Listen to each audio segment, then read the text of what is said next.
ओम शांति। 15/3/26 की मुरली है, रिवाइज है 24/3/2009 की।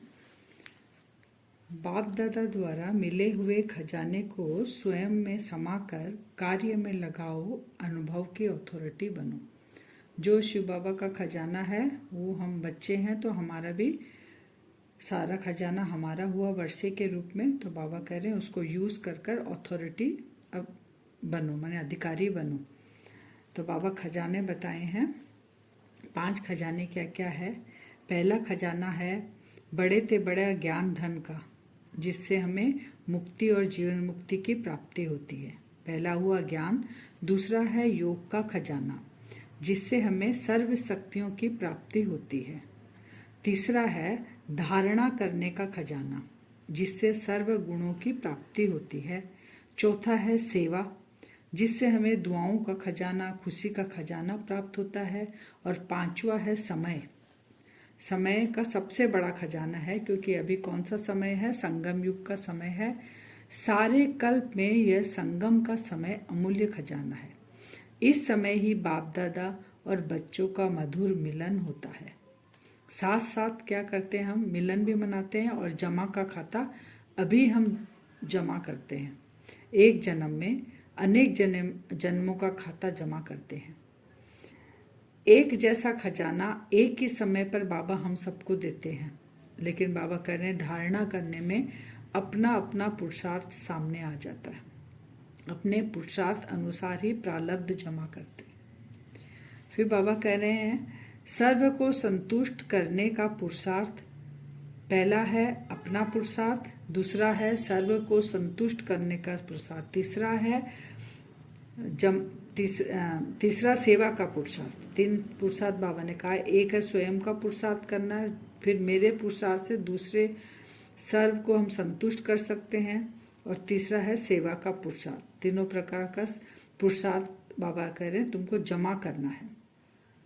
तीनों प्रकार से हम जमा कर सकते हैं, बाबा जो खजाने दे रहे हैं उसको। तो खजाने जमा करने में विशेष संबंध संपर्क में आने में एक तो क्या करना है, हमें जमा कैसे होगा बाबा बता रहे। जैसे पहले बताया जमा कैसे करेंगे, स्व के पुरुषार्थ से सर्व को संतुष्ट करेंगे तब होगा। फिर सेवा से पुरुषार्थ करेंगे तब जमा होगा। फिर बाबा ने बताया खजा जमा करने में विशेष संबंध संपर्क में आने में एक तो क्या क्या होना चाहिए, निमित्त, निर्माण, निस्वार्थ भाव, तब खाता जमा होगा। अगर किसी के साथ अटैचमेंट रहेगा या किसी के अवगुण देख रहे हैं, किसी की विशेषता देख रहे हैं, तो नहीं होगा। इसीलिए निमित्त, निर्माण, निस्वार्थ भाव, हर आत्मा प्रति शुभ भावना और शुभकामना हर आत्मा प्रति रखने की आवश्यकता है। तो पुण्य का खाता, दुआओं का खाता बहुत सहज जमा कर सकते हैं। फिर बाबा ने कहा कि जमा करने में बाबा ने जो बच्चे जमा करते हैं ना, खाता जमा करते हैं, उसमें बाबा ने 2 प्रकार के बच्चे देखे। एक बच्चे तो जमा हुआ खजाना खाया, जमा किया और खा के फिर खत्म भी कर दिया। जमा किया खजाना, उसके बाद खा पी के खत्म कर दिया। दूसरा बच्चा बाबा देखे, खाया, जमा किया, लेकिन जमा करने में अटेंशन देकर बढ़ाया भी, कि जमा है बस वो उतना ही रहा, नहीं, वो कैसे बढ़ेगा उसमें भी अटेंशन दिया। तो खजाने बढ़ाने का साधन है, क्वेश्चन मार्क है। जो खजाने मिले हैं, कैसे खजाना बढ़ेगा बाबा पूछ रहे हैं। तो जो खजाने हमें मिले हैं समय पर, जैसे परिस्थिति आती है तो उस परिस्थिति अनुसार कार्य में लगाना।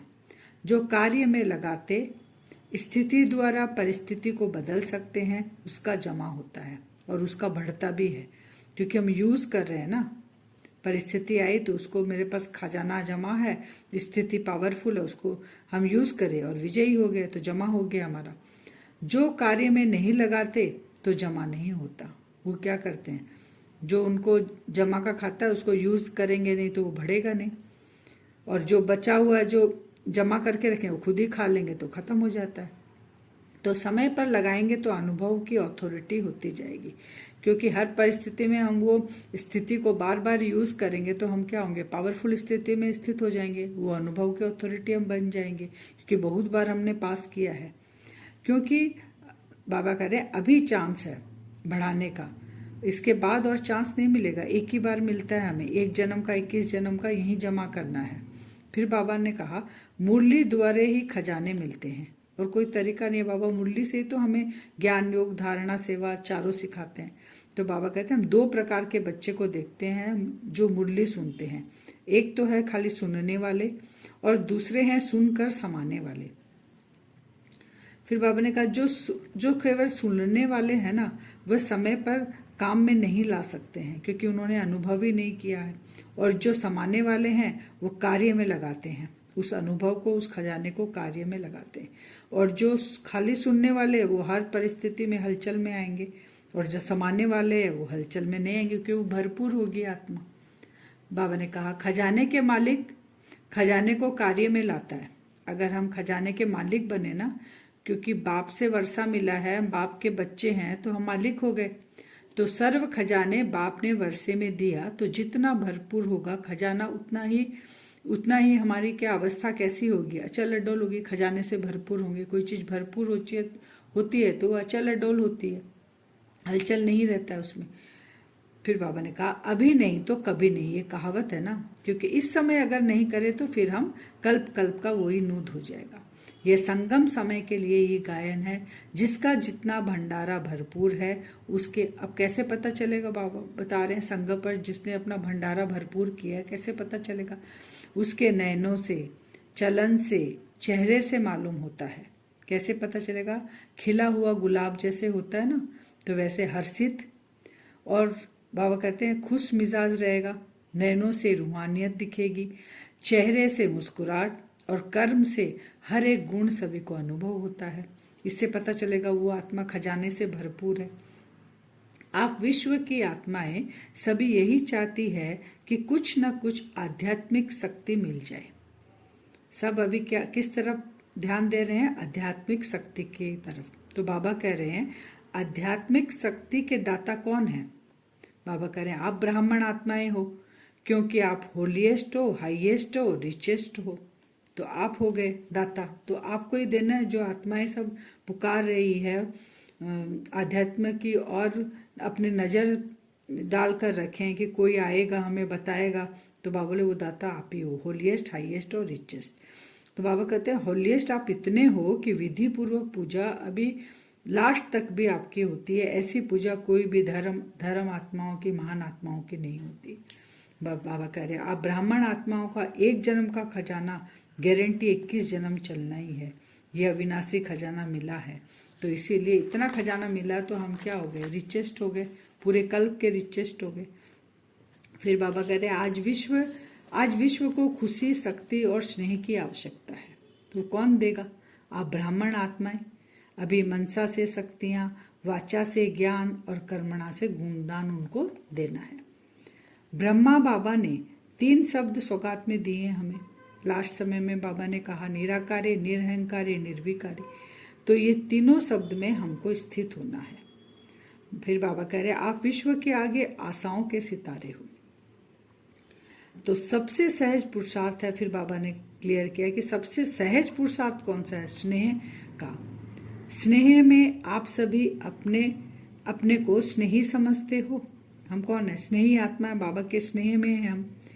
जो अपने को सदा स्नेह के सागर में डूबा हुआ समझते हैं, बाबा बोले वो हाथ उठाओ कि हम बाबा के स्नेह में, हम स्नेही आत्मा हमेशा डूबे हुए रहते हैं। ऐसे नहीं कभी कभी डूबे हुए रहे, कभी कभी नहीं डूबे हुए रहे, ऐसा स्नेह नहीं। बाबा जानते हैं यही आत्माएं कल्प कल्प स्नेही बनती है। बाप दादा ऐसे अधिकारी आत्माओं को देख दिल की दुआएं दे रहे हैं, सदा अथक बन उड़ते चलो, स्वस्थिति के आगे परिस्थिति कुछ नहीं कर सकती। बाबा ने क्या दिया हमें, बाबा ने कहा कि तुम अथक बनकर उड़ते चलो। अगर तुम्हारी स्वस्थिति ठीक है, परिस्थिति कुछ नहीं कर सकती। जैसे आप वाह वाह के गीत गाते हैं ना, वाह बाबा वाह, तो बाबा भी बच्चों के लिए गीत गाते, वाह मेरे बच्चे वाह। क्यों गाते हैं बाबा, क्योंकि बाप को भी कल्प के बाद आप बच्चे मिलते हो, आप पुरुषार्थी हैं, लेकिन वाह बाबा वाह बच्चे ऐसे हम बाबा के लिए गाते हैं, बाबा हमारे लिए गाते हैं। तो बाबा स्नेह की गोद में साथ ले जाएंगे हम बच्चों को। तो फिर बाबा पूछ रहे हैं तैयार हो ना, तैयार हो कि रास्ते में ही बाबा बोल रहे हैं कि रुक जाओगे ना, मेरे साथ चलोगे। फिर बाबा ने बताया ड्रिल कैसे करनी चाहिए, ड्रेस कैसे चेंज करनी चाहिए। शरीर की ड्रेस तो हम बदली कर लेते हैं, ऐसे ही बाबा कहते हैं कि आत्मा का स्वरूप है फरिश्ता। तो बार बार हमें क्या अनुभव करना है, ब्राह्मण, ब्राह्मण सो फरिश्ता, फरिश्ता सो देवता। बाबा कहते हैं 3 ड्रेस बार बार दिन में चेंज करो। ऐसे करने से क्या होगा, हम साक्षी बनकर देख सकेंगे हर परिस्थिति को। बाबा ने कहा कि जैसे ब्रह्मा बाबा अव्यक्त होकर फरिश्ता स्वरूप में है, तो बाप समान हमको भी बनना है। तो ब्रह्मा सो फरिश्ता, फरिश्ता सो देवता। तो ब्राह्मण, फरिश्ता, देवता, ये ड्रेस हमें बार बार पहननी है। वरदान है, मास्टर त्रिकालदर्शी बन, हर कर्म युक्ति युक्त करने वाले, कर्म बंधन मुक्त भव। कौन से सीट पे बैठना है, त्रिकालदर्शी की सीट में। तो हर कार्य युक्ति युक्त अपने आप ही होगा और कर्म बंधन से मुक्त हो जाएंगे। जो भी संकल्प, बोल व कर्म करते हो वो मास्टर त्रिकालदर्शी बनकर करो, तो कोई भी कर्म व्यर्थ व अनर्थ नहीं हो सकता।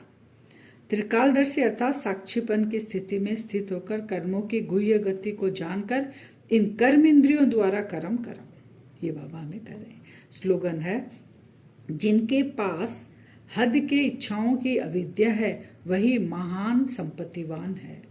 हद की जो हमें किसी बात में इच्छा ही नहीं है, उससे हम अनजान हैं, वही महान संपत्तिवान है। अव्यक्त इशारे निश्चय के फाउंडेशन को मजबूत कर सदा निर्भय निश्चिंत रहो। इसका बाबा क्लियर कर रहे हैं, एक एक पॉइंट बताते हैं बाबा।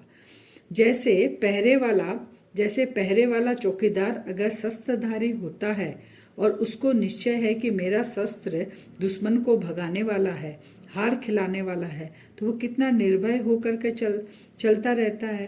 तो आपके पास भी सर्व शक्तियां रूपी शस्त्र सदा साथ है। सिर्फ आह्वान करो अर्थात मालिक बन ऑर्डर करो तो सफलता सदा हुई पड़ी है। तो शस्त्र हमेशा साथ रखना है, तो निर्भय और निश्चिंत रहेंगे।